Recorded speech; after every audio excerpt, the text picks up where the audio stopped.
여러분 안녕하세요. 원투펀치의 라라 영주 시간입니다.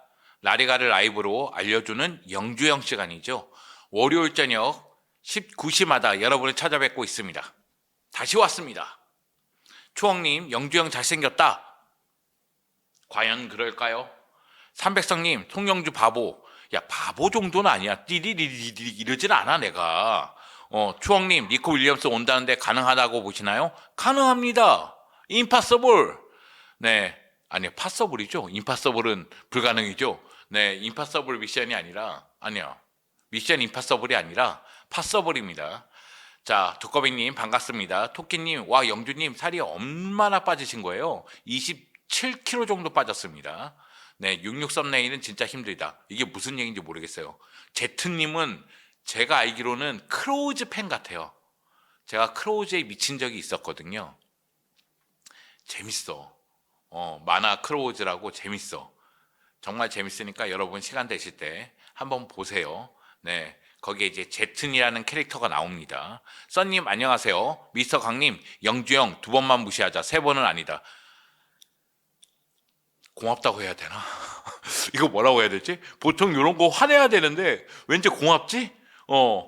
보통 3-4번씩 무시하시는 분들이 많다 보니까 고마운데 미스터 강? 감사합니다. 조현빈님 안녕하세요. 아놀드 이 배신자 진짜. 네, 아놀드는 배신자 낙인이 좀 찍힌 것 같아요. 리버풀에서 레알 마드리드로 가는 과정도 그렇지만은 레알 마드리드 입단식에서의 인터뷰가 너무 큰 문제가 돼가지고 제가 생각할 때는 리버풀 팬들 입장에서는 아놀드가 정말로 밉지 않을까 그런 생각이 듭니다. 미스터 강님께서 캬 미남이라고. 네, 늦었습니다. 자, 라민님, 네, 라민 영주네요. 감사합니다. 안녕하세요. 강성원님, 크크크크. 삼백성님, 조한 니코 페리시치 그리마이도 렛츠고. 네. 조한 니코 그리마이도만 와도 좋고요. 페리시치도 백업으로서 괜찮으니까 좋을 것 같습니다. 미서강님, 영주형 무식하지 않다. 똑똑해. 야, 이거 영주형은 무식하다라는 반어법 같은데? 이거 이 자식이 미서강 내가 보고 있단 말이야. 네, 제트님, 아놀드 리버풀 등번호 66이요. 리버풀 등번호 66. 네, 레알 등번호 12. 네, 리버풀에서는 아놀드, 레알에서는 트렌트. 네, 그런 상황이 됐죠. 부자난자님 안녕하세요. 부자난자님, 돈 많이 버세요. 부자 되시는 게 중요합니다. 네, RS629님 안녕하세요. 추억님, 영주형 사인 갖고 싶도. 제 사인이 여러분 정말 값어치 없어. 그냥 종이 쪼가리입니다. 제 사인 별거 없어요. 근데 몇몇 분이 사인 받고 싶다고 하는데 만약의 경우 길거리에서 만나면 제가 언제든지 해드립니다. 사진도 언제든지 찍어드려요. 제가 처음 본 사람들에게 낯을 좀 가리다 보니까 제가 먼저 다가서서 사진 찍어드릴까요? 이렇게 얘기하기는 좀 어려워요. 왜냐면 제가 해설 시작하고 나서 1년 뒤쯤에 그 당시에 총각이었잖아. 바에서 위스키를 마시고 있었단 말이야. 친구들이랑. 근데 어떤 분이 나한테 다가오더니만 송영주 해설위원님이시죠? 그러니까 내 친구들이 해설한 지 1년밖에 안 됐으니까 그때 20대니까 20대의 내 친구들이 오 송영주 사람들이 알아보는데 막 그런 거야. 내가 거기서 약간 취했지. 그래서 그분에게 얘기했습니다. 네 맞습니다. 사인해 드릴까요? 그러니까 그분이 저한테 사인까지는 필요 없고요. 맞죠? 그러더니 가더라고. 그러더니 친구들하고 얘기한 게 저 사람 해설위원이다 아니다로 내기를 했나 봐요. 사인까지는 필요 없고 난 네 팬은 아닌데 그냥 확인하려고 왔어. 이런 상황이다 보니까 친구들이 그렇지 네가 그런 얘기를 했던 기억이 납니다. 네, 레시포드 필요 없고요. 조현빈님. 네.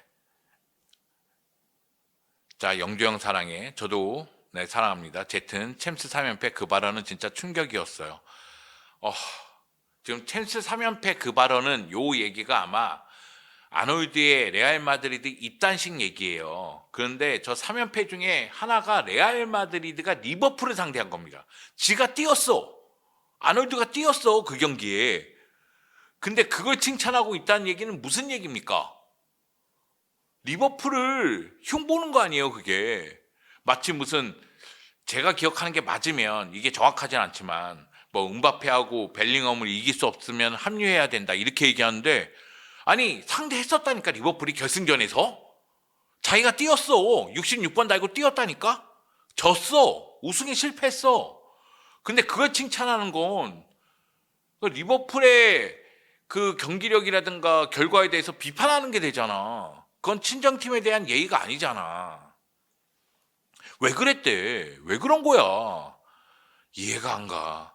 피고 끝까지는 아닌 것 같은데 여하튼 리버풀 팬들은 굉장히 화가 많이 났을 것 같다. 그 이야기 드리고 싶고요.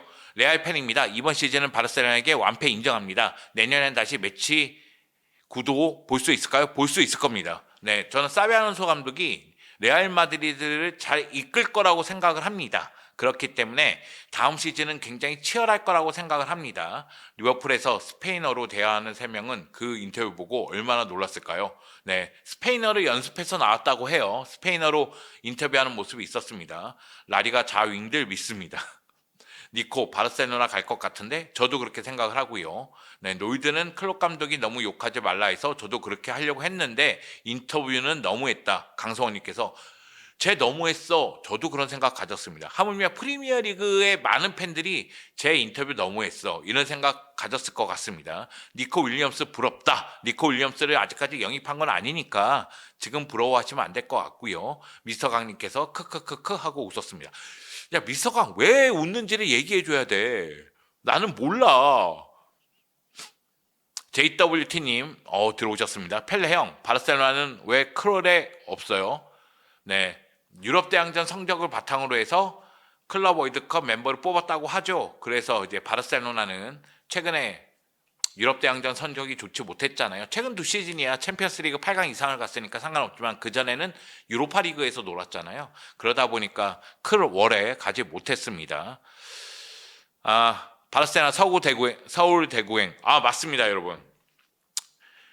많은 분들이 제가 그 D드라이브가 주최하고 그 BBQ 행사에 바르셀로나 관련 이야기를 한 10분 정도 하고 왔어요. 그러니까 BBQ에서 티켓 받지 않았느냐, D드라이브에서 티켓 구할 수 있지 않느냐 이런 이야기를 하는데 D드라이브 덕분에 좋은 행사 자리에 가서 발표도 하게 돼서 감사하게 생각을 합니다. 근데 저도 낯짝이 있잖아요. 네, 거기서 티켓을 요구할 수는 없잖아요. 그 요구한다고 해서 준다는 보장도 없고 그래서 저도 티켓을 사야 될 것 같습니다. FC 서울전 예매 일정은 선 예매가 6월 23일이네요.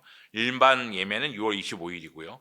대구 FC 같은 경우에는 선 예매가 6월 25일이고요. 일반 예매가 6월 27일이니까 저도 티켓을 사서 가야 될 것 같아요. 그러니까 저한테 뭐 티켓 구해줄 수 없나요? 티켓 만들어 주세요. 티켓 선물로 주세요. 이렇게 DM 보내주시 말아주셨으면 좋겠습니다. 제 능력 바뀝니다. 죄송합니다.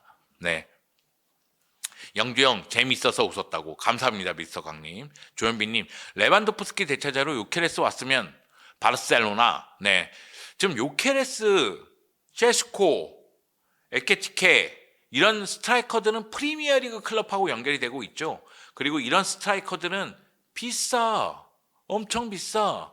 요케레스 같은 경우에도 스포르팅 회장하고 요케레스 쪽의 얘기가 다르긴 합니다. 근데 바이아웃 금액은 1억 유로고요.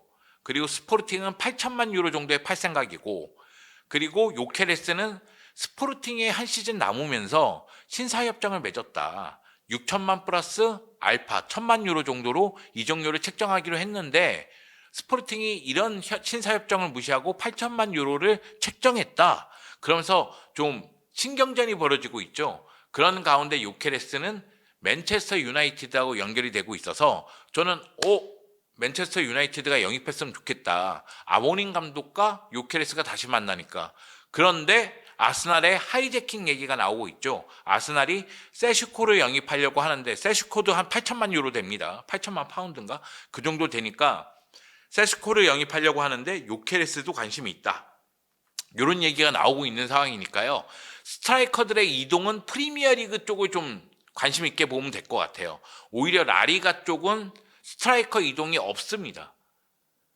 네, 아스날, 세슈코 요케레스, 맨체스터 유나이티드 요케레스 에케티케, 첼시 에케티케, 그리고 은베모 같은 경우에도 맨유, 토트넘 여러 팀하고 연결이 되고 있으니까요. 스트라이커 이동은 아마 프리미어리그 팬이라면 관심을 갖고 지켜보지 않을까 그런 생각을 갖고 있고요. 일단 레알 마드리드도 바르셀로나도 아틀레티코 마드리드도 최전방에 대해서는 욕심을 내지 않고 있습니다. 지금에 만족하고 있다는 얘기고요. 그 대신 윙포워드 영입에는 집중을 하고 있는데 각각 이야기가 좀 다릅니다. 나름대로 스토리들이 있으니까요. 오늘은 이 이야기를 한번 해볼까 합니다. BBQ에서 치킨 기프티콘 받으심.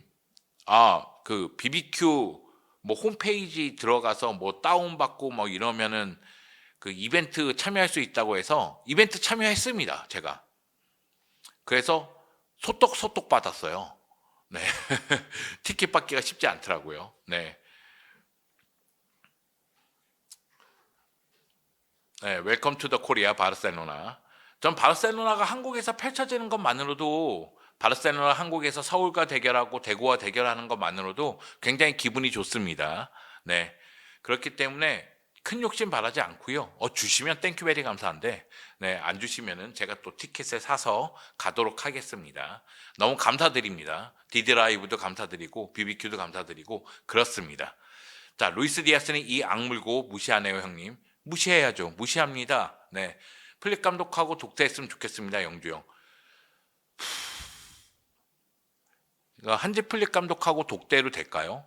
옆에 데쿠도 있어야 되고 그 옆에 라포르타도 있어야 되지 않을까요? 우리가 다 같이 이야기를 나눠야 되지 않을까요? 그런 생각이 좀 듭니다. 진지하게 레비 대체자로 루니 어떤가요? 호일 루니. 호일룬 인테르하고 연결이 되고 있으니까요. 맘스터티님. 네. 인테르 쪽에 한번 얘기해 보세요. 호일룬. 자, 아스날 메뉴랑 경쟁 중. 레알은 최전방 누가 올까요, 형님? 최전방 레알 마드리드 이야기는 잠시 후에 하도록 할게요. 형님 안녕하세요. 상당히 오랜만에 뵙습니다. 살아계셔서 나라 형제 하시니 다행입니다. 다행입니다. 한국의 버스님. 네, 제가 오늘 내탕채 뛰고 있는데 이번 주는 스케줄이 오늘 끝이에요. 오늘이 다예요. 나머지는 뭐 개인적으로 뭐 입중계를 하든 뭐 유튜브를 하든 그런 스케줄을 만들어서 해야 되고 집 밖으로 나가는 스케줄은 오늘이 답니다.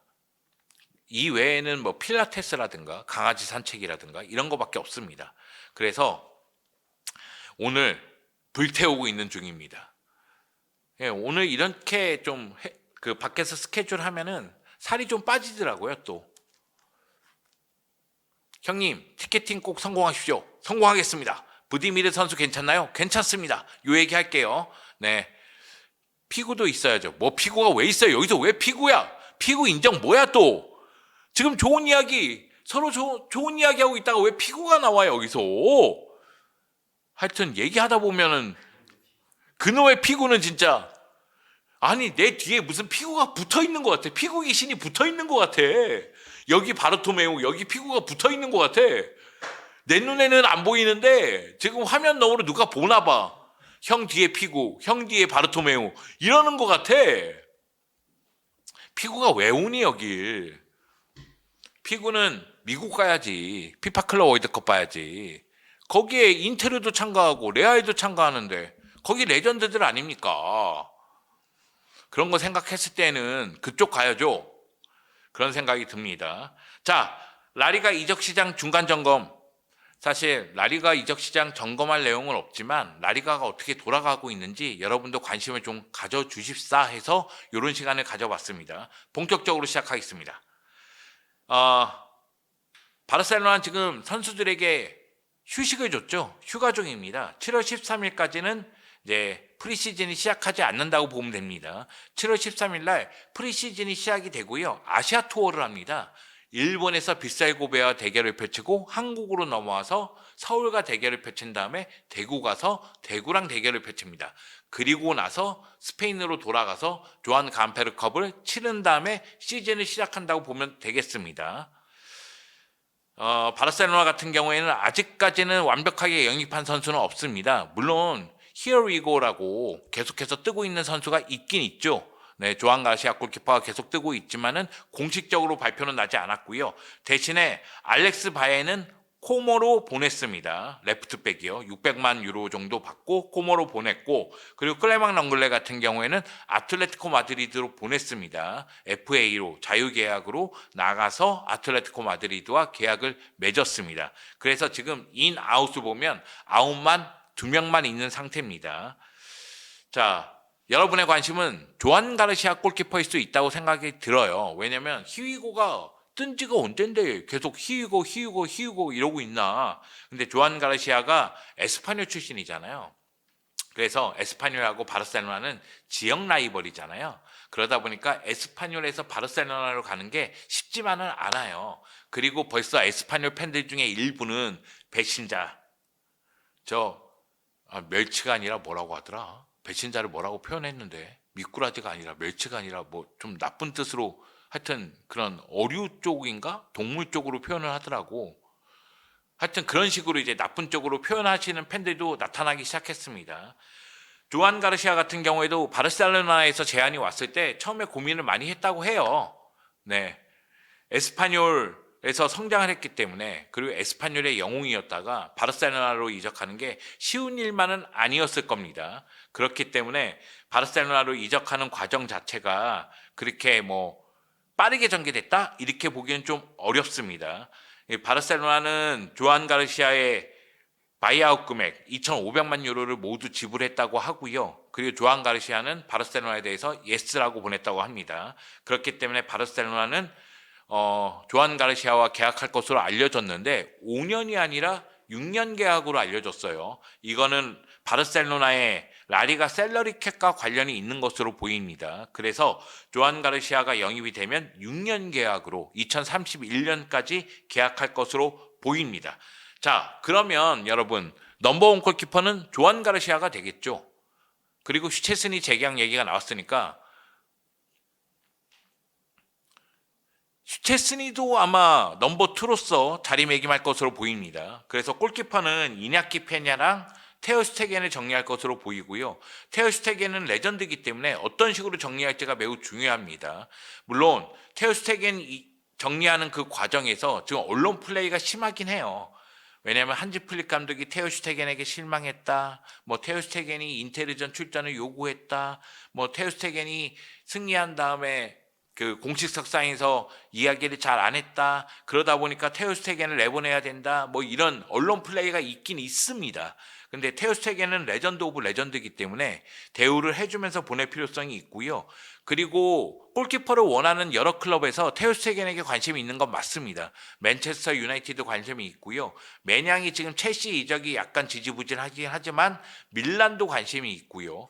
그리고 최근에는 갈라타사라이 얘기가 나오고 있어요. 테오 슈테겐이 갈라타사라이하고 개인 합의가 완료됐다, 이런 이야기가 나오고 있죠. 테오 슈테겐 입장에서는 연봉을 좀 낮추는 상황이다 할지라도 계속해서 이제 경기에 출전하면서 다음 월드컵 독일 대표팀 넘버원으로 뛰기를 원한다는 이야기가 나오면서 갈라타사라이로 이적할지 좀 상황을 지켜봐야 되겠지만은 여하튼 테오 슈테겐이 팀을 떠날 가능성이 높다는 건 분명한 사실 같습니다. 이냐키 페냐 같은 경우에는 셀타비고라든가 아니면 다른 팀하고 또 연결이 되고 있잖아요. 그래서 이냐키 페냐는 결국 팀을 떠날 것으로 보이고요. 테오 슈테겐 같은 경우에도 팀을 떠날 가능성이 좀 크다고 봐요. 다만 떠나는 과정을 어떻게 떠나게 될 것이냐. 뭐 바르셀로나가 뭐 계약 기간이 2년 남았는데 1년치 주급을 다 주고 그리고 이제 FA로 풀어준다던가 아니면은 뭐 테오 슈테겐에게 대우를 해줄 만큼 해주고 내보낸다던가 뭐 어떤 식으로 보낼지 좀 보긴 봐야 될 것으로 보이는데요. 그럼에도 불구하고 바르셀로나 팬들이 테오 슈테겐에 대한 아쉬움은 굉장히 많이 토로했었거든요. 물론 차비 감독 시절에 그때 테오 슈테겐이 3월화상 타지 않았나? 그때 엄청난 활약을 했어. 근데 그 다음부터 무너지기 시작하면서 그리고 최근 2시즌 동안 부상이 좀 많았어요. 그리고 실점도 많이 하기도 했고 그러다 보니까 꿀애들 중에 일부는 조한 가르시아와 상관없이 테오 슈테겐은 정리해야 되는 걸 아니냐 이렇게 얘기하시는 분들도 있긴 있었습니다. 여하튼 조한 가르시아 골키퍼가 영입이 되고 그리고 슈체스니가 건재함을 과시한다면 조한 가르시아가 넘버 1, 슈체스니가 넘버 2 이렇게 되고 테오 슈테겐은 팀을 떠날 것으로 보입니다. 자, 여기까지는 뭐 여러분이 생각하는 그대로 전개가 될 가능성이 큰데, 역시 관심은 바르셀로나가 왼쪽 윙포드 영입한다면 누굴 데리고 올 거냐? 요거예요. 지금 거론되는 선수들이 굉장히 많습니다. 일단 루이스 디아스 연결되고 있죠. 루이스 디아스 이적료가 7,500만에서 8,500만 사이라고 얘기가 나오고 있는데, 정확한 금액은 얼마가 될지 모르겠지만 데쿠가 간절히 원하고 있다, 데쿠가 좋아한다는 얘기가 나오면서 결국 리버풀의 루이스 디아스하고 바르셀로나하고 강력하게 연결이 되고 있습니다. 루이스 디아스는 바르셀로나 오고 싶어해요. 그래서 인스타그램도 팔로우하기도 했고요. 근데 리버풀 입장에서는 루이스 디아스 나포세일, 얘 팔지 않는다, 이렇게 이야기한 상태니까요. 루이스 디아스를 영입하기 위해서는 제가 생각하기엔 8천만 이상 줘야 되지 않을까, 그런 생각이 듭니다. 그래서 루이스 디아스 영입은 굉장히 어렵지 않겠느냐, 이런 생각이 들고, 하파엘 레앙 얘기도 있는데 밀란도 8천만 이상 원한다는 얘기가 있어요. 하파엘 레앙도 영입하기는 굉장히 어렵지 않겠느냐. 이런 가운데 니코랑 바르셀로나가 강력하게 연결이 되고 있습니다. 니코 윌리엄스 같은 경우에는 스페인에서 계속 뛰고 싶어 한다고 해요. 왜냐하면은 니코 윌리엄스에 대해서 관심이 있는 클럽들이 프리미어 리그에 많거든요.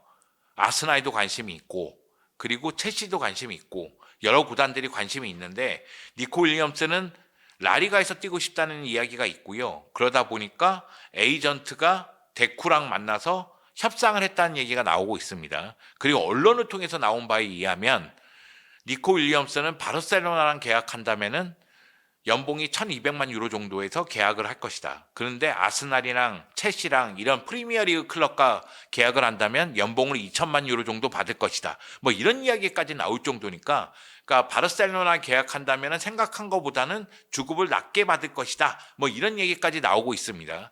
현재 니코의 바이아웃 금액이 6200만 유로인가? 6400만 유로인가? 그러니까 6000만 유로 초반대예요.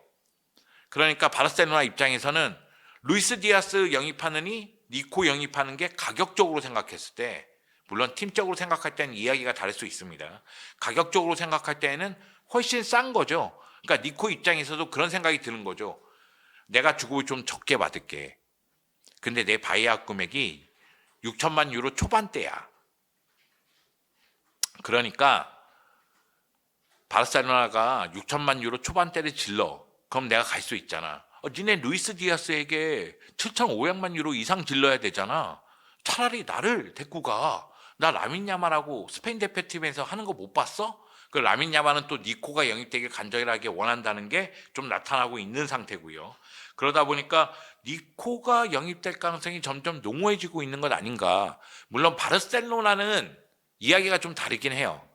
그러니까 바르셀로나 구단 내부에서 라포르타 회장의 이야기는 처음에 니코 얘기 나왔을 때 그런 얘기를 했어요.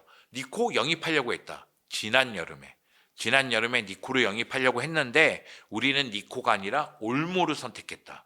그 올여름은 니코는 내 계획 안에 없다, 이런 얘기를 했습니다.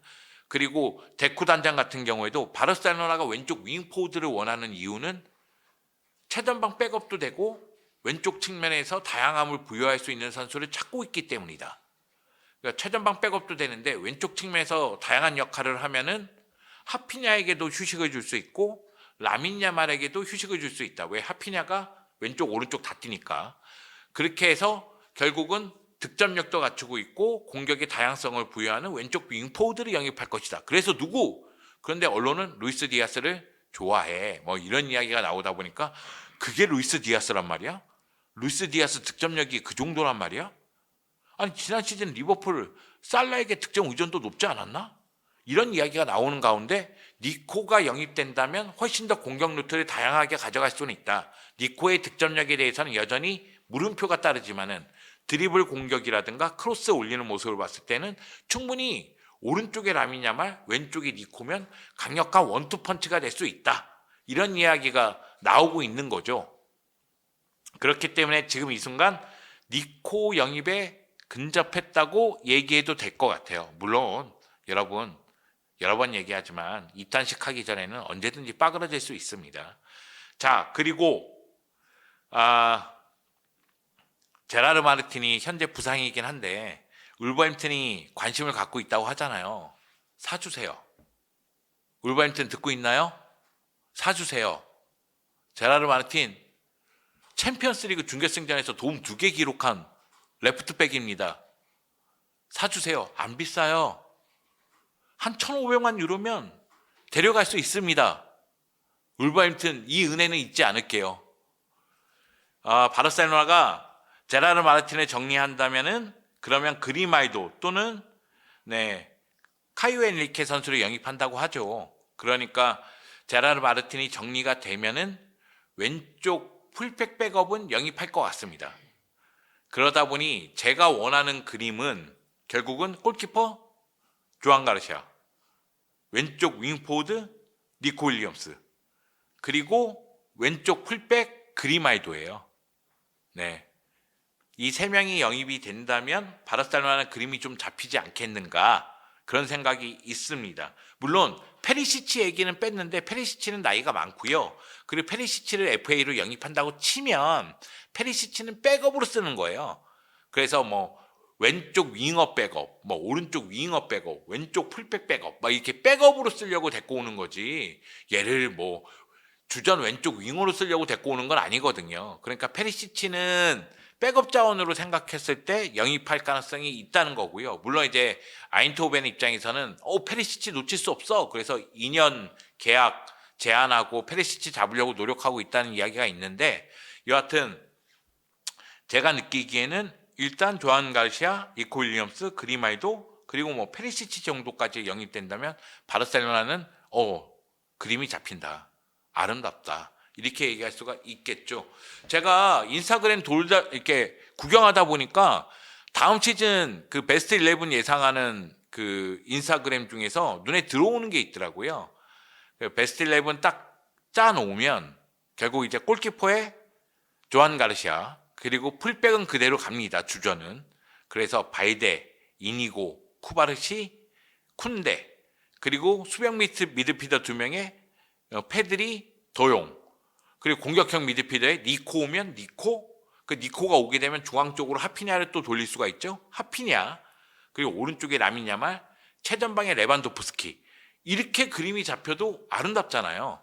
물론 경기 수는 많고, 그리고 바르셀로나 입장에서는 시즌 막판에 부상으로 트래블을 달성하지 못했으니까 시즌 막판까지 생각할 때 백업 자원도 생각해야 된다. 그러면 백업 자원에 수비 쪽에 왼쪽은 그리마이도, 오른쪽은 에릭 가르시아, 그리고 중앙 쪽에는 아라오를 안 판다면은 아라오, 텐센을 안 판다면은 텐센, 이런 선수들이 올 수가 있고, 미드필더 자리에 베르나이도 있고 카사도도 있고 가비도 있으니까, 그리고 공격 라인에 공격형 미드필더에 올모를 두고, 아니면 여기다 페르민을 두면서 하피냐를 왼쪽으로 돌려도 되고 오른쪽으로 돌려도 되고, 최전방 백업은 페란을 쓰면 되니까 그림이 이제 쫙 잡히잖아요.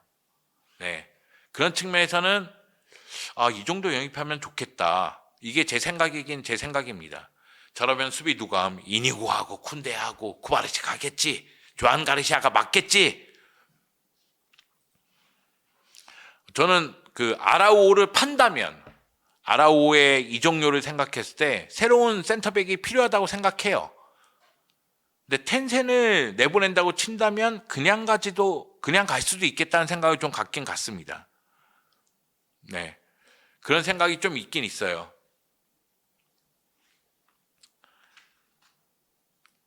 그 바르셀로나 팬들이 아라오에 대한 신뢰를 많이 잃었어. 저도 아라오 진짜 좋아했거든요. 완전 좋아했거든요. 근데 아라오에 대한 사랑이 쿠바르시 쪽으로 다 넘어갔어. 나는 그래, 나는 쿠바르시에 대한 애정으로 다 넘어간 것 같아. 그리고 바르셀로나 2007년생 라민 야말, 쿠바르시, 그리고 베르날이거든. 난 아직 우리가 베르날의 본 모습을 보지 못했다고 생각해요. 베르날이 본 모습을 보여주면 이야기가 확 달라질 수도 있겠다는 느낌이 좀 들어서.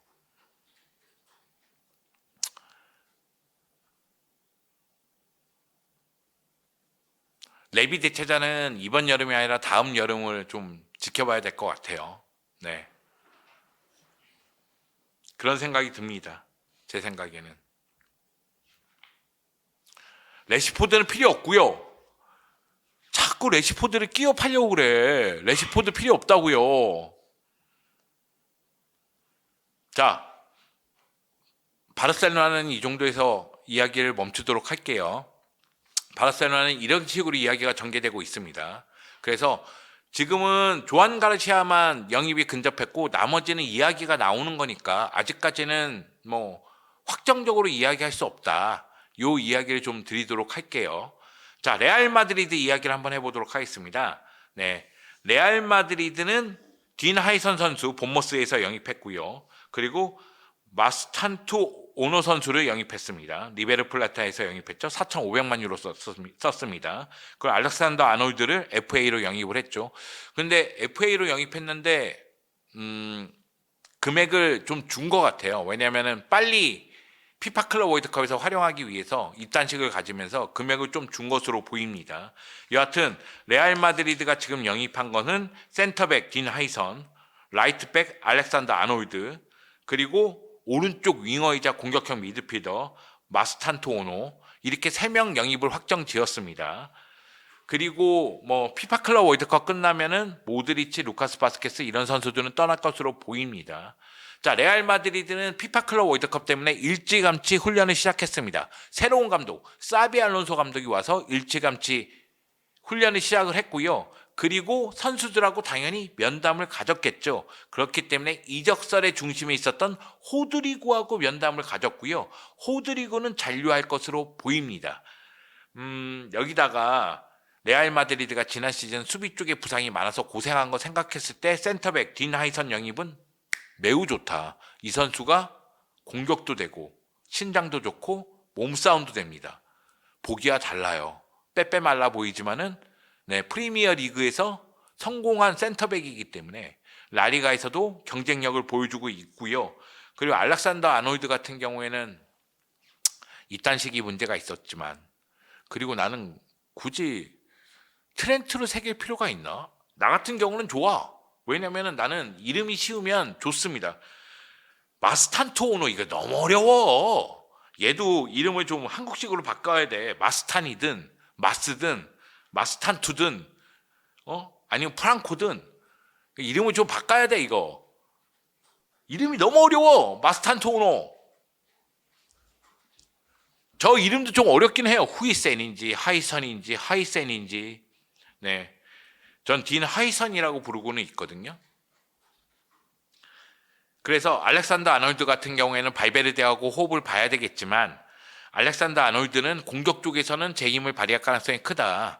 그리고 카르발이 이제 돌아왔기 때문에 카르발과 또 경쟁을 시킨다면은, 그리고 카르발한테 아놀드가 좀 배운다면은 수비력도 더 올라갈 거라고 생각을 합니다. 자, 마스탄토 오노 요 선수에 대한 관심이 매우 뜨겁고요. 여러분이 원투펀치를 보셨다면은 이명철 해설위원이 설명한 쇼츠가 있습니다. 그거 한번 보셨으면 좋겠어요. 마스탄토 오노 저는 성공할 거라고 봐요. 저는 오히려 아르다 길러보다는 마스탄토 오노에게 더 눈길이 갑니다. 그러니까 아르다 길러는 약간 템포를 죽이는 경향도 있어요. 그래서 안첼로티 감독이 왜 이 선수를 중앙 쪽에 썼는지도 이해가 됩니다. 그리고 아르다 길러는 천재성이 있죠. 창의성이 있어요.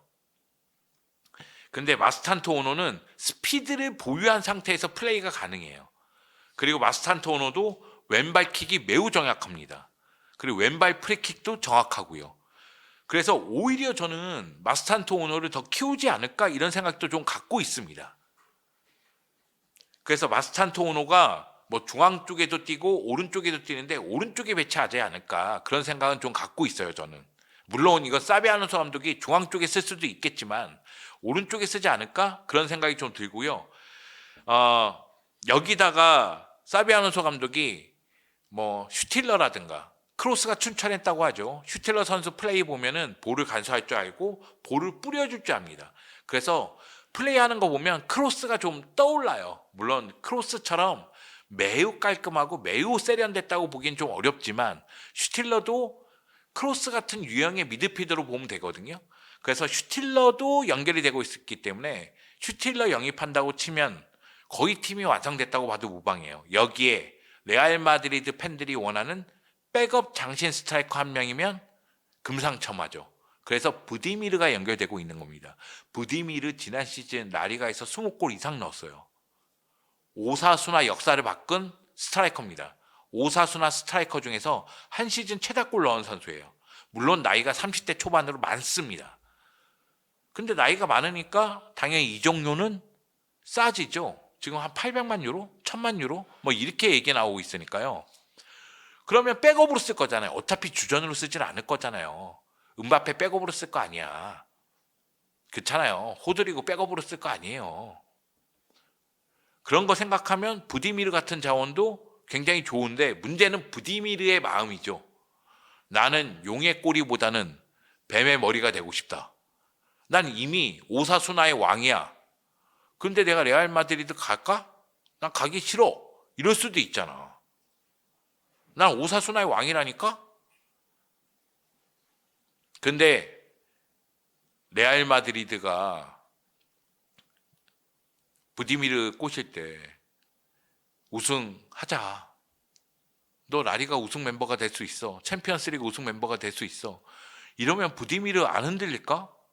나 흔들릴 것 같은데? 그래서 저는 오히려 레알 마드리드의 결정이 더 중요하다고 봐요. 레알 마드리드가 돈 좀 써서 한 1000만 정도 써가지고 꼬시면 넘어올 것 같거든요. 물론 이제 부디미르 외에도 뭐 다른 선수를 또 찾을 수도 있고 그러니까 제가 그냥 얘기하는 겁니다. 아르다길러 굿바이라고 하는데요. 아르다길러 사비 알론소 감독이 잘 쓸 거예요. 아마 중앙 쪽으로 쓰지 않을까 하는 생각도 좀 있긴 있습니다. 또는 오른쪽에 쓸지는 좀 봐야 되겠고요. 근데 저는 오히려 호드리고가 지금 고민에 빠질 것 같아요. 왜냐하면 사비 알론소 감독도 호드리고 자리를 찾기가 쉽지 않을 겁니다. 최전방에 음바페? 그러면은 뭐 투톱 쓴다고 치면 비니시우스 음바페? 원톱 쓰면은 뭐 음바페? 왼쪽은 비니시우스인데 호드리고는 그럼 오른쪽에 줘야 되니까. 근데 호드리고가 만족할 수 있는 활약을 할 수 있게끔 만들어줘야 되니까 또. 근데 호드리고는 남는다고 했습니다, 여러분. 제 얘기는 그냥 호드리고가 불만이 좀 있을 수도 있지 않을까 이런 생각이 좀 들어서 말씀드리는 거고요. 근데 만약에 사비 알론소 감독 밑에서 호드리고가 오른쪽에서 너무 잘한다? 그러면 이야기가 확 달라집니다. 레알 마드리드는 그러면 이야기가 전체적으로 달라질 수가 있겠죠. 일단 레알 마드리드는 이적 시장에서 저는 굉장히 잘하고 있다는 느낌이 들어요. 그리고 페레스 회장이 별없구나 그런 느낌도 듭니다. 레알 마드리드 이적 시장 사실은 FA로 영입하거나 한 명에게 돈을 쓰면서 한 명만 좀 영입하거나 이런 경우가 많았어요. 근데 이번 이적 시장은 새로운 감독 입맛에 맞는 젊은 선수들을 영입하고자 노력을 하고 있는 게 눈에 보이고요. 그리고 지난 시즌 레알 마드리드의 문제점이라고 하는 부분들을 차근차근 지금 메우고 있습니다. 물론 이제 왼쪽 레프트 백 그러니까 왼쪽 백 카레라스를 영입할 수 있을지는 좀 보긴 봐야 됩니다만 여하튼 차근차근 다 영입하고 있으니까요. 레알 마드리드가 과연 이번 여름이 끝날 때 어떤 모습일지는 좀 봐야 됩니다. 레알 마드리드 베스트 11 예상하시는 분들도 있더라고요, SNS에. 그래서 제가 그거 보면서도 이렇게만 영입되면 진짜 좋겠다 그런 생각이 좀 들었습니다. 왜냐면은 레알 마드리드 같은 경우는 쿠르토아 골키퍼, 중앙에 뭐 하이선 리디거, 하이선 라울 아센시오, 그리고 왼쪽에 카레라스 또는 맨디가 되겠죠. 카레라스가 오면 카레라스고, 그 오른쪽에 아놀드, 네, 그리고 뭐 최전방에 음바페, 왼쪽에 비니시우스, 그리고 오른쪽에 마스탄토오노, 그리고 중앙 쪽에 벨링엄, 뭐 발베르데, 그 슈틸러가 오면은 그 밑에 슈틸러, 이런 식으로 베스트 11 짜도 야 이거 미치는구나, 이거 레알 마드리드 이거 장난 없다 이런 느낌이 좀 있더라고요. 물론 여기다가 뭐 카마빈가가 들어가든 뭐 추아메니가 들어가든 아르다 길러가 들어가든 호드리거가 들어가든 그런 상황이 발생할 수 있을 텐데 새로운 선수들 넣어서 베스트 11 짜면은 그림이 야 이거 장난 아니다 그런 생각이 좀 듭니다. 여기다가 사비 알론소 감독 부임할 때 모습 보면은 3시간 전에 와서 훈련 시작했다면서요. 하고자 하는 의욕이 정말 대단하잖아요. 그리고 얘는 훈련을 같이 해. 젊은 감독이야. 그리고 여전히 킥력은 대단하고. 그리고 우리가 레알 마드리드를 예상할 수 있는 시간이 다가오고 있습니다. 클럽 월드컵 H조 경기가 목요일 새벽에 펼쳐지나요? 그래서 레알 마드리드의 베일에 가려졌었던 사비 알론소 감독의 축구는 어떤 축구인지 좀 드러날 것 같아요. 물론 여러분 클럽 월드컵에서는 시행착오가 좀 있을 수 있으니까 성적이 좀 안 나오더라도 어떤 방향으로 가려고 하는구나 이런 쪽에 초점을 맞추면서 볼 필요성이 있습니다. 그래서 저는 레알 마드리드 은근히 기대 많이 합니다. 네, 레알 마드리드가 다음 시즌에는 정말 위험한 팀이 될 것 같다. 이거는 스페인에서도 그렇고 유럽에서도 그렇고 그런 모습이 나올 것 같다. 그런 생각이 좀 듭니다.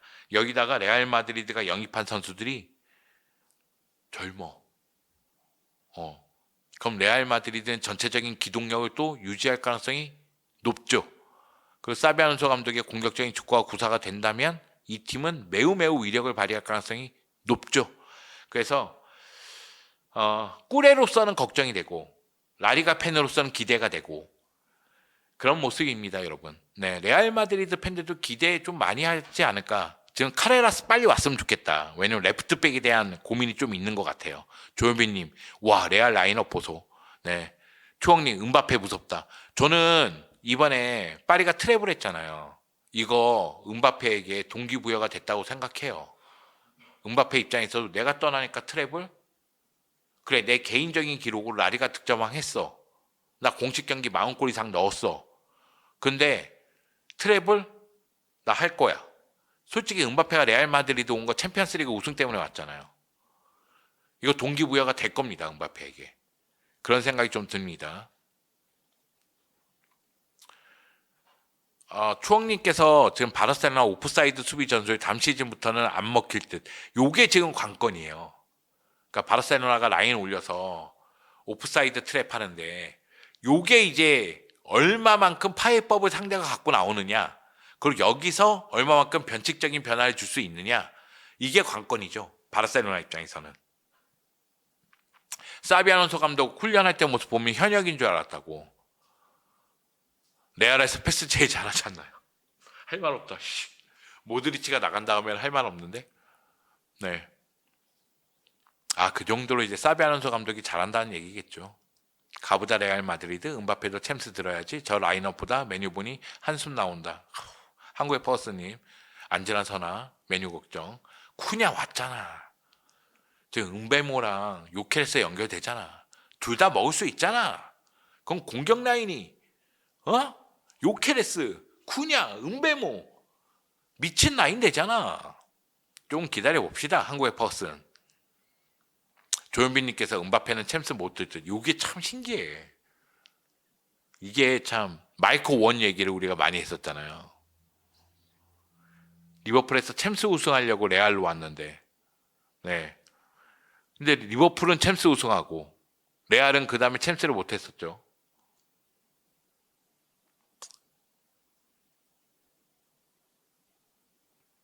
참 신기해요. 네.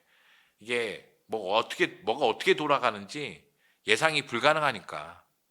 네. 이스탄불 기적, 리버풀 맞습니다. 황호성님, 썬님께서 오원 이렇게 하면서 마이클 오원 얘기. 마이클 오원이 레알에서 못한 건 아니에요.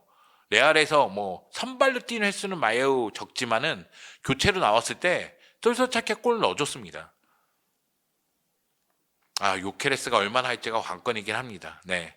요케레스 좀 불안하긴 해요. 자, 여러분 아틀레티코 마드리드 얘기를 하면서 마무리할 건데, 아틀레티코 마드리드는 이미 우리가 모습을 봤습니다. 오늘 새벽 4시에 파리 생제르맹과 아틀레티코 마드리드가 대결을 펼쳤습니다. 이 경기에서 파리 생제르맹이 4대 0으로 아틀레티코 마드리드를 잡았습니다. 와, 파리 잘한다 하지만 진짜 잘하대요. 첫 골 실점할 때 그거 아틀레티코 마드리드 수비의 실수가 아니에요. 그 아틀레티코 마드리드의 수비가 끈끈한 가운데 파리가 그걸 골로 만들어냈어요. 연계 플레이를 통해서 골로 만들어내는 장면 보면서 와, 이거 장난 아니구나. 파비안 루이스 골 보면서 와, 이거 미쳤구나. 그런 생각이 들었습니다. 그리고 두 번째 골, 비티냐 골. 야, 파리 역습 미쳤구나. 야, 역습 진짜 빠르구나. 그리고 아틀레티코 마드리드 렁글레 퇴장당했죠. 그 다음에는 또 연달아 두 골 또 허용합니다.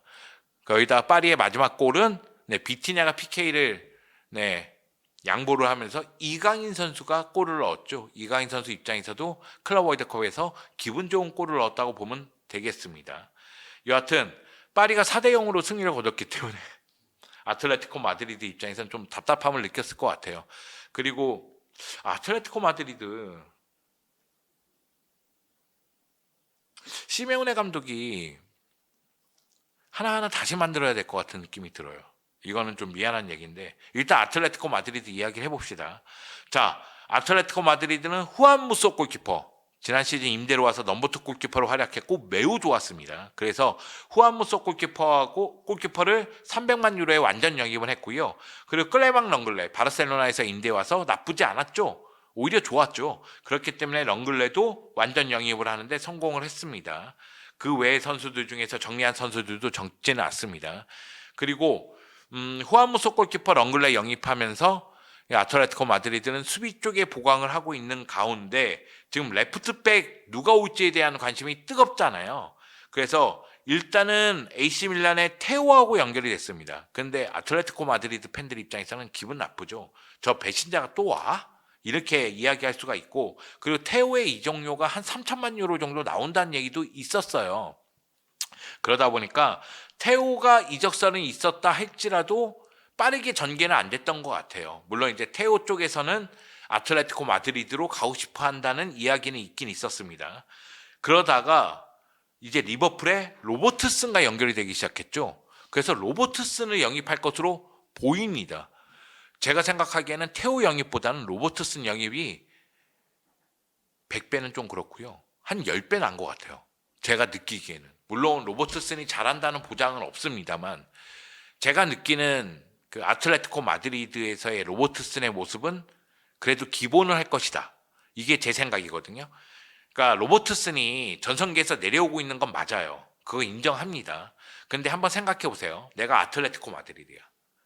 내가 아틀레티코 마드리드인데 지금 이번 시즌에 폼이 완전 떨어진 테오가 3천만 유로야.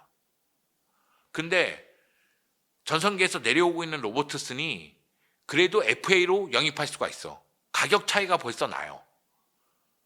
그리고 올 시즌만 놓고 보면 테오가 더 못했어. 그리고 팬들은 테오를 안 좋아해. 얘는 배신자 같은 이미지가 있단 말이야.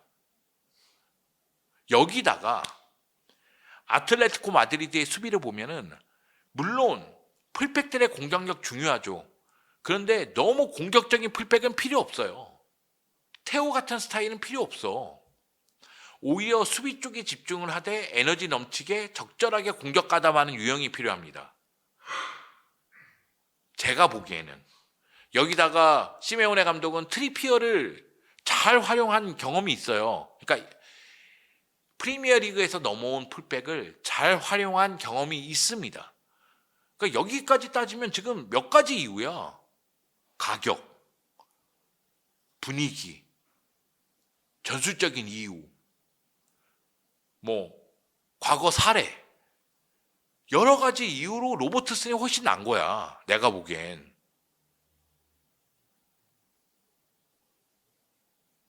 3천만 유로요. 제가 3천억이라고 그랬어요? 죄송합니다. 3천만 유로. 그래서 저는 로버트슨은 괜찮겠다. 그 생각이 좀 듭니다. 근데 1년 남았는데 로버트슨 그냥 보내주긴 싫어. 선수 존중해서 영가에 보내줄 텐데 차라리 1년 계약 끝까지 채우고 아름다운 이별시키고 싶다. 근데 FA로 보내준다는 얘기가 있어서 얘기하는 겁니다. 네. 근데 만약에 가격을 원한다고 할지라도 그 높은 가격을 원하지는 않을 것 같아요. 계약 기간 1년 남았지만은 한 1,000만 유로 주세요. 아니면 800만 유로 주세요. 요 정도에서 해결할 것 같아요. 그러니까 로버트슨이 해준 게 있으니까. 그래서 다음 시즌 마드리드 더비 하면은 아놀드와 로버트슨이 대결을 펼친다. 이런 그림도 잡힐 수가 있는 거죠. 네. 여하튼 그 레프트백은 로버트슨하고 연결이 되고 있다. 그래서 누굴 영입할지 좀 봐야 됩니다. 제가 이렇게 얘기해봤자 로버트슨 영입할지 누굴 영입할지 어떻게 알겠어요. 근데 로버트슨이 제가 보기엔 좀 더 나을 것 같다. 한두 시즌 쓴다고 봤을 때는. 그런 생각이 좀 들고요. 자, 아틀레티코 마드리드는 지금 피파 클럽 월드컵에 참가하고 있기 때문에 아마 피파 클럽 월드컵 끝나면은 비아레알의 알렉스 바에나 그리고 베티스의 조니 카르도소하고 연결이 될 것으로 보입니다. 지금 두 선수 영입에 다 관심이 있어요. 그리고 두 선수 다 괜찮습니다. 아틀레티코 마드리드 입장에서 바이나 선수를 왼쪽에 갖다 놓는다고 쳐도 바이나는 왼쪽 측면에서 플레이도 가능하고 중앙 쪽으로 들어오면서 플레이도 가능하기 때문에 바이나도 매우 좋고, 카르도소 같은 경우에는 베티스에서 공수에서 활동량이 굉장히 많고 공격 능력도 보유하고 있기 때문에 카르도소도 매우 좋습니다. 그래서 이 두 명의 미드필더는 영입하는 게 좋아 보인다. 이게 제 생각입니다. 네. 그리고 앙헬 코레아가 지금 떠나는 건 확실한데 공식적으로 발표가 났는지 모르겠어요. 앙헬 코레아가 떠나는 건 확실하기 때문에 앙헬 코레아가 떠난다면은 앙헬 코레아의 빈자리를 메울 수 있는 공격수를 한 명 정도는 더 영입할 것 같아요. 네, 그래서 누구를 영입할지 좀 봐야 되겠습니다. 앙헬 코레아가 공식적으로 발표가 안 나는 게 아틀레티코 마드리드는 앙헬 코레아 이적료로 1,500만 정도 원한다는 얘기가 있고, 티그레스 같은 경우에는 뭐 900만에서 1,000만 정도로 생각하고 있고, 뭐 이러다 보니까 협상이 약간 지지부진되고 있는 건 맞는 것 같은데, 지금 누굴 영입할지는 좀 봐야 되겠고요. 여러분의 관심은 누네스? 이렇게 얘기하시는 분들도 있는데, 누네스 너무 비싸. 누네스에게 7천만 달라고 리버풀이 7천만 달라고 해요. 누네스에게, 골 못 넣는 공격수에게 7천만 달라고 그러니까 제가 보기엔 누네스는 아닌 것 같고요. 네. 물론 이제 나폴리도 누네스 연결됐는데 이거 너무 비싸. 그래서 누구를 영입할지는 좀 봐야 되겠습니다. 제가 그 아틀레티코 마드리드 얘기할 때 하나하나 차근차근 만들어야 될 것 같다고 얘기한 이유가, 아틀레티코 마드리드는 한 주기가 끝나간다는 느낌이 들어요. 그리즈만의 시대가 끝나간다는 생각이 들어요. 제가 요즘에 그리즈만에게 너무 가혹하게 얘기하고 있나? 이런 생각도 듭니다. 그리즈만만큼 해준 선수는 없어요. 제가 아틀레티코 마드리드 얘기할 때 아틀레티코 마드리드에서 가장 오랜 기간, 가장 많은 경기를 지휘한 감독은 시메오네 감독이에요. 그 얘기는 아틀레티코 마드리드 역사상 가장 뛰어난 명장 뽑을 때 시메오네 감독은 세 손가락 안에 들어갑니다. 자, 아틀레티코 마드리드 역사상 최다골 기록은 누가 갖고 있나요? 그리즈만이 갖고 있어요. 그럼 아틀레티코 마드리드 역사상 최고의 공격수 뽑는다고 치면 저는 그리즈만 얘기할 것 같아요. 물론 일부 팬들은 토레스 아니야? 누구 아니야? 물론 팔카오도 있었고 토레스도 있었고 포르란도 있었고 아구에로도 있었고 디에고 코스타도 있었고 정말 위대한 스트라이커들이 이 팀에 있긴 있었어요. 근데 그럼에도 불구하고 최고의 공격수 얘기하면 그리즈만 얘기를 해야 될 것 같아요. 그리고 아틀레티코 마드리드에서 가장 많은 경기를 뛴 선수는 누굽니까? 코케입니다. 이 선수들은 아틀레티코 마드리드 역사에 남는 선수들이고 감독이에요. 우리가 지금 보고 있어서 오히려 평가절하하는 걸 수도 있어요. 우리가 지금 보고 있는데 전성기에서 내려오고 있으니까 조금 더 낮게 평가할 수는 있어요. 하지만 먼 훗날 돌아보면 이 선수들은 위대한 선수들로 찬양을 받을 겁니다. 코케든 그리즈만이든 시메오네 감독이든. 근데 전성기에서 내려오고 있는 건 맞는 것 같아요. 그 얘기는 사이클이 지나가고 있다. 그럼 시메오네 감독은 새로운 사이클을 만들어야 된다. 그러니까 그리즈만이 전체적으로 봤을 때는 기복이 있다 할지라도 나와주는 경기에서 미치면, 그날이면 정말 미친 활약을 펼치지만 그리즈만이 없는 선수 명단도 생각을 좀 많이 해야 된다. 그런 생각이 좀 들어요. 그래서 훌리안 알바레스 중심으로 어떤 식으로 팀을 구성할 것이냐, 그리고 미드필드 라인은 어떤 식으로 구성을 할 것이냐, 이런 부분에 대해서 시메오네 감독이 좀 생각을 해야 될 것 같은 느낌이 좀 듭니다. 지금 이강인 선수 그리즈만 자리 어떤가요? 그런데 전 좋은데 나폴리하고 연결이 되고 있잖아요. 그런데 이제 나폴리 쪽도 데브라이너가 있는데 이강인 영입하면은 결국 오른쪽 윙어 자리에 이강인하고 폴리타노하고 경쟁을 시킨다는 얘기가 되니까 이강인이 나폴리 쪽으로 이적한다 할지라도 주전 경쟁은 뭐 쉽진 않겠구나, 이런 생각은 좀 들긴 드는데, 아틀레티코 마드리드도 마찬가지긴 해요. 네, 이강인 선수를 영입한다면 이강인을 측면에 배치할 것이냐, 최전방에 놓을 것이냐 이런 고민은 좀 있을 수 있습니다. 네, 그래서 이강인 선수를 데리고 온다면 감독이 중요한 것 같아요. 어떻게 쓸지가. 저는 이번에 그 쿠웨이트전 보면서 새삼 다시 느꼈어요. 그러니까 쿠웨이트전을 전반전, 후반전으로 나눴을 때 이강인 선수만 놓고 오면 전반전 잘했어요. 후반전 잘합니다. 이강인만 놓고 보면 전반전도 매우 잘했고 후반전도 매우 잘했어요. 근데 팀적으로 보면 저는 전반전보다는 후반전이 훨씬 좋은 팀이라는 생각이 들어요. 그러니까 이강인이 박스 바깥쪽에서 볼 배급해주고 찔러주고 이런 플레이 매우 잘합니다. 전반전에 그런 모습. 근데 후반전에 하프 스페이스로 들어가면서 슈팅하고 다시 볼을 갖고 움직이면서 플레이하고 이런 모습이 나왔을 때 팀이 더 위력적으로 바뀐다는 느낌이 들었거든요. 그래서 이강인이 어디 갈지 모르겠지만 뭐 아틀레티코 마드리드를 갈지 나폴리를 갈지 모르겠지만 뭐 아틀레티코 마드리드의 시메오네 감독이라든가 나폴리의 콘테 감독이 이강인을 어떻게 쓸지가 관건 같아요. 네, 그런 생각은 좀 듭니다. 그리고 시메오네 감독 입장에서는 제가 지금 설레발이었으면 좋겠어요. 네, 그냥 그리지만 다음을 생각해야 된다는 이게 설레발이었으면 좋겠습니다. 여러분, 제가 오늘도 사진 이렇게 셀카 한 장 찍고 인스타그램에 올렸는데 사진 보면서 다시 한번 느꼈어요. 어제하고 오늘이 달라. 어제보다 24시간 늙었는데 사진 보면은 한 20일, 30일 늙은 것 같아. 하루하루 폭삭폭삭 진짜 늙고 있어. 거의 꼰대에다가 늙은이 돼가고 있단 말이야. 하루하루가 그래. 내가 이 얘기를 왜 했지? 내가 무슨 얘기하다 이 얘기했니? 이강인 얘기하다가 왜 이 얘기를 했을까? 내가 무슨 얘기하려고 이 얘기했거든?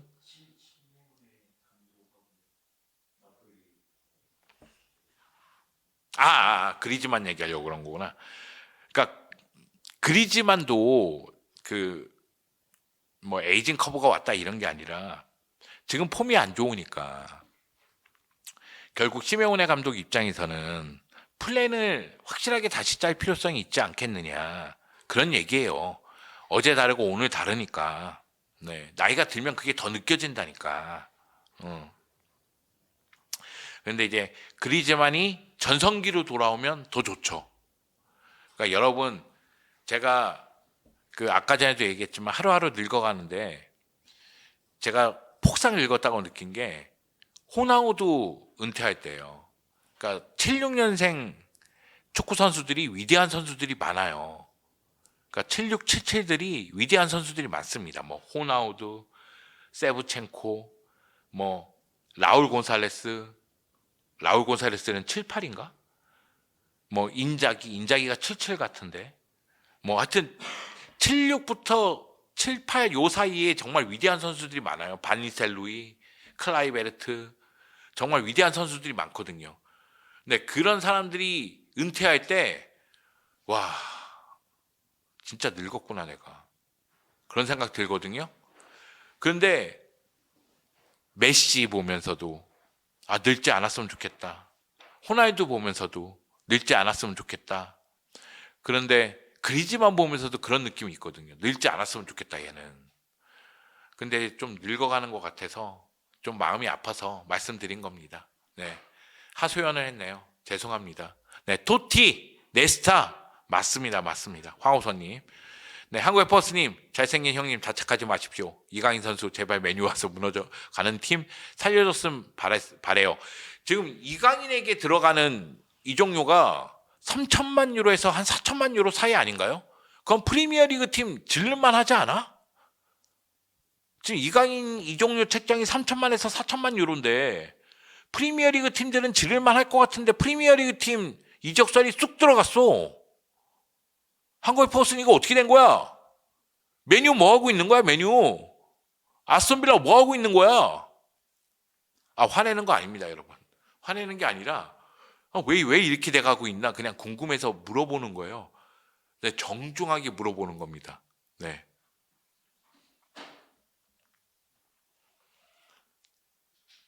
그래 3천만에서 4천만이면 프리미어리그 클럽이면 한국에서 마케팅 효과 대단할걸? 그냥 제 생각은 그래서 그래요. 여러분 아직 이적 시장 뭐 본격적으로 시작한 것도 아닙니다. 피파 클럽 월드컵 때문에 이번에는 이적 시장이 빠르게 전개가 됐지만 문 닫히려면은 아직 많이 남았어요. 그러니까 뭐 다음 시간에도 이적 시장 얘기도 할 수 있고 다른 이야기도 할 수 있으니까요. 이적 시장 돌아가는 것 좀 봅시다. 그리고 우리가 뭐 손흥민 선수 튀르키예로 가느냐, 사우디로 가느냐, 남느냐 이런 얘기하고 있고 김민재 선수 어디로 가느냐, 아니면 남느냐, 아니면 이강인 선수 나폴리로 가느냐, 남느냐 이런 얘기하는데 분명히 행선지 정해지면 또 이야기할 수 있는 기회가 있을 겁니다. 그때 또 이야기하도록 할게요. 네, 자 오랜만에 이런저런 얘기하고 네, 늙었다고 하소연도 해서 네 재밌긴 재밌었습니다. 내 하소연 들어주는 거 원투펀치 당신들밖에 없어. 썬 300석 영서가 황조롱이 좋아행 네 추억 한국의 퍼슨 주우주 제임스 제이 이깨박이다 이현수 제임스 제이 조현빈 바다 모두 감사합니다. 네 주우주님 추억님 감사합니다. 제 하소연을 들어주셔서 너무나 감사드립니다. 자 다음 주 월요일날 제 하소연은 계속됩니다. 하소연을 광고하고 있어. 다음 주 월요일날 또 라리가 소식으로 피파클럽 월드컵 보면서 라리가 소식으로 돌아오도록 하겠습니다. 여러분 감사합니다.